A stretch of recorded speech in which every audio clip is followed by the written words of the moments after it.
महर्षि मही सत्संग सुधा सागर से श्री सद्गुरु महाराज का प्रवचन।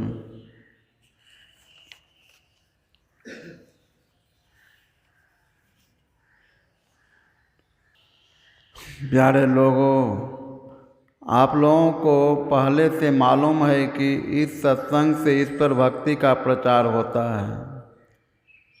ईश्वर की भक्ति इसलिए कि संतों को विश्वास हुआ कि ईश्वर की भक्ति से सब दुख छूटते हैं, आवागमन छूट जाता है। ईश्वर भक्ति के लिए यह भी समझना चाहिए कि आप संसार में किसके दबाव में हैं, किसके दबाव से कष्ट होता है। रामचरितमानस में लिखा है, व्याप रहूं संसार में माया कटक प्रचंड, सेनापति कामादि भट्ट दम कपट पाखंड। अर्थात माया की भयानक सेना संसार में फैली हुई है। उनके सेनापति काम क्रोध आदि हैं और दम कपट पाखंड आदि योद्धा हैं। इनके ही दबाव में सभी लोग पड़े हैं, चाहे वे विद्वान हो, अनपढ़ हों, इस देश के हों, दूसरे देश के हों, वैज्ञानिक हों व कोई हों। यहाँ तक कि देवता भी इस दबाव में है। इसलिए उनकी शरण लो, जो इनको अपने बस में किए हैं।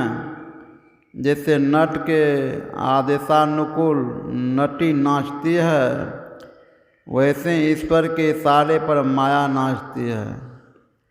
माया पूर्ण रूपेण ईश्वर के बस में है। भक्ति क्यों करें, इसका यह उत्तर हुआ। अब समझो कि ईश्वर का स्वरूप क्या है। लोग समझते हैं कि कोई राजा के शासन, लोग समझते हैं कि कोई राजा के समान शरीरधारी ईश्वर हैं, लेकिन बात ऐसी नहीं है।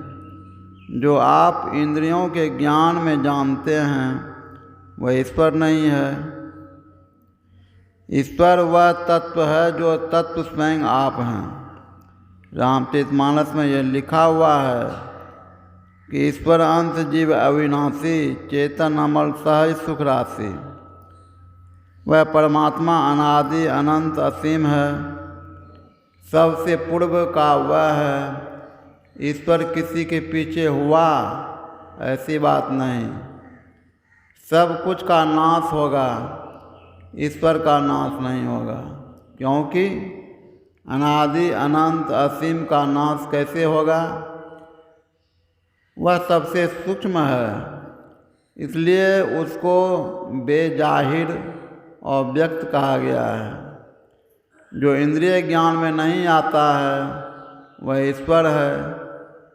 इंद्रियों में ज्ञान आपके कारण है। बाहर में 10 और भीतर में 4, ये 14 इंद्रियां आपकी शक्ति से काम करती है। आप अपने को निजी ज्ञान में लाइए। आप अपना मेल इंद्रियों से छुड़ा लेंगे तब निजी ज्ञान में होंगे। निजी ज्ञान में जो पहचान में आवे वह ईश्वर है। इंद्रिय ज्ञान में जो आवे वह माया है। गो गोचर जहाँ लगे मन जाई, सो सब माया जानो भाई। जैसे 4 रंग वाले 5 पहल वाली लालटेन के भीतर एक मोमबत्ती जला दीजिए तो शीशे के रंग के अनुरूप उसकी रोशनी बाहर निकलेगी। किंतु यदि उस शीशे में से मोमबत्ती को अलग कर देखा जाए तो मोमबत्ती की रोशनी उन रोशनियों से भिन्न नहीं होती है। इसी तरह इंद्रियों की बनावट माया से है। एक माया से सुनते हैं, दूसरी माया से देखते हैं, तीसरी माया से स्पर्श करते हैं, चौथी माया से गंध ग्रहण करते हैं और 5वीं माया से रसास्वादन करते हैं। एक रोशनी जो उस लालटेन के अंदर है, केवल उसका ज्ञान नहीं होता है। शीशे के रंग के साथ की रोशनी को आप जानते हैं, शीशे से मोमबत्ती को निकाल लें तब मोमबत्ती की निजी रोशनी होगी। उसी तरह अपने को शरीर इंद्रिय से निकाल लीजिए, तब जानने में आवेगा कि मैं कौन हूँ।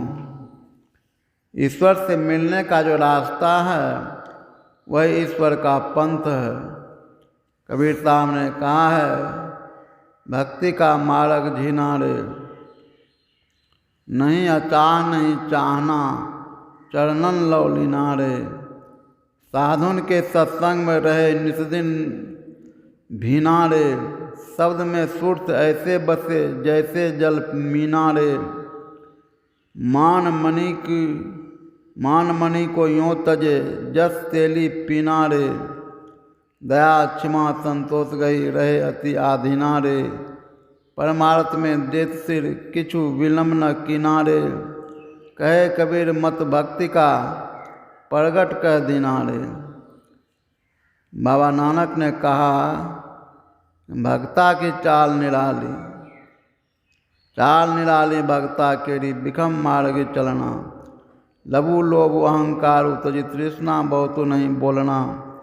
खाने उती की बालौनी की एतु मार्ग जाना। गुरु प्रसाद जिनी आपु तजिया हरि वासना समानी। कहे नानक चाल भक्ता केरी जुगहूँ जुग निराली। गोस्वामी तुलसीदास जी ने कहा है, रघुपति भक्ति करत कठिनाई, कहत सुगम करनी अपार। जानई सो जही बनियाई, जो जही कला कुशलता कह, सो सुलभ सदा सुखकारी।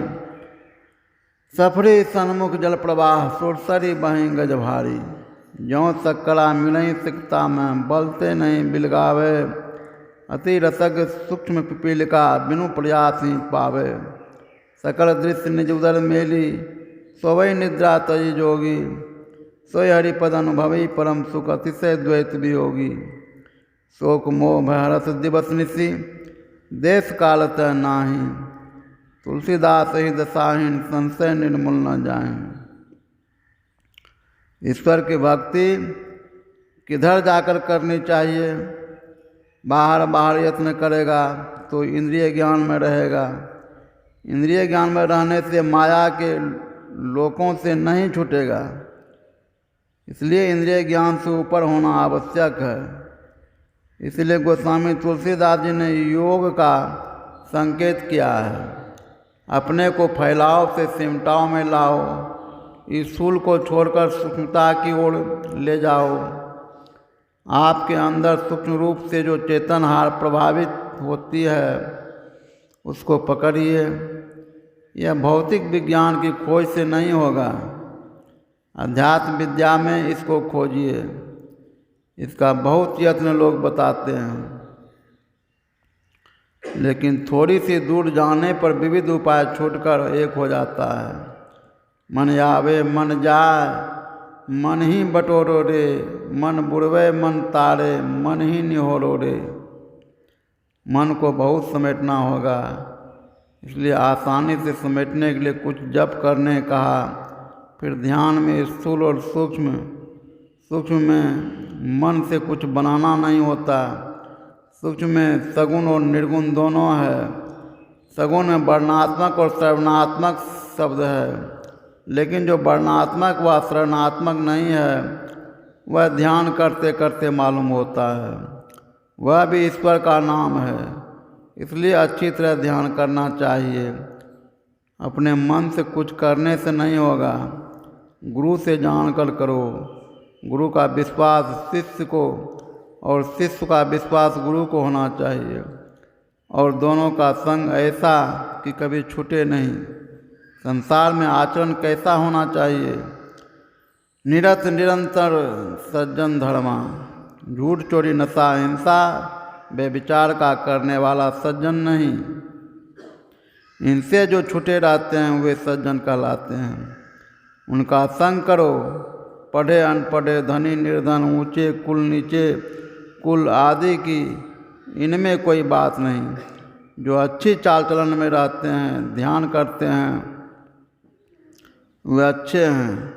सदाचार का पालन कीजिए, सत्संग कीजिए और ध्यान कीजिए।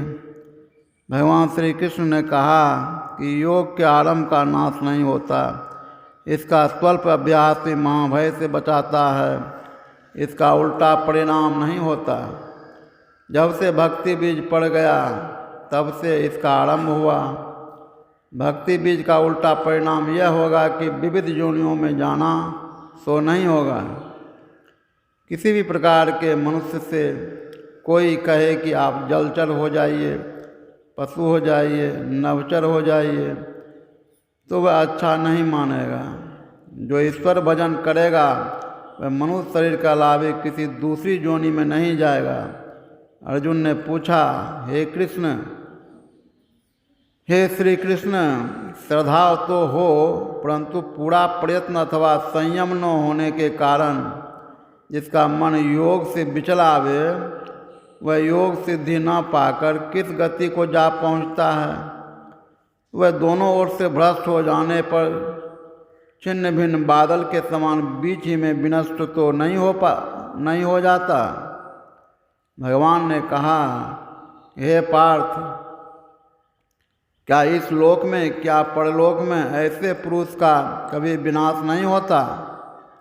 कल्याणकारक कर्म करने वाले की कभी दुर्गति नहीं होती।